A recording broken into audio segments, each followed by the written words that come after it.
Nagsagawa ang Site Task Group ATIFES 2026 ng initial deployment ng mga uniform personnel upang magpatupad ng security at assistance sa mga paunang aktibidad may kaugnayan sa week-long celebration ng Kalibo Santo Niño Ati-Atian Festival 2026 na itinuturing rin na Mother of All Philippine Festival sa bansa. Sa panayam ng Bombo Radio kay Police Staff Sergeant Leonilyn Artes, tagapagsalita ng Aklan Police Provincial Office o APPO, nasa 619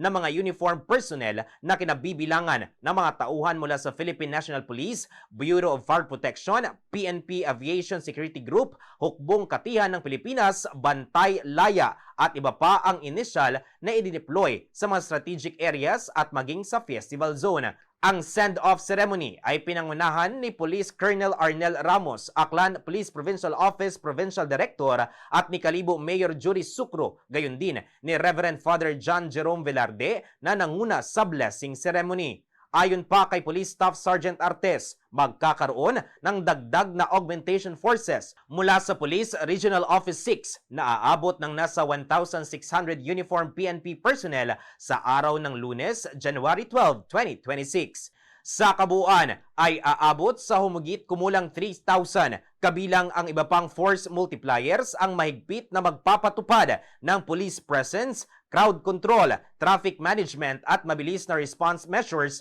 na magtatagal hanggang January 18, 2026. We have started to deploy almost 619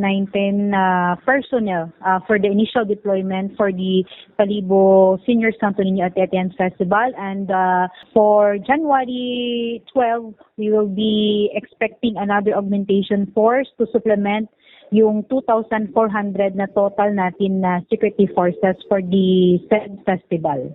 Si Police Staff Sergeant Leonilyn Artes, tagapagsalita ng Aklan PPO sa kanyang naging payag. Mula dito sa Bombo Radio Kalibo, Bombo Vince Josh Reyes nag-uulat, and this is Bombo Radio Philippines, the #1 and most trusted source of news and information. Basta Radio, Bombo!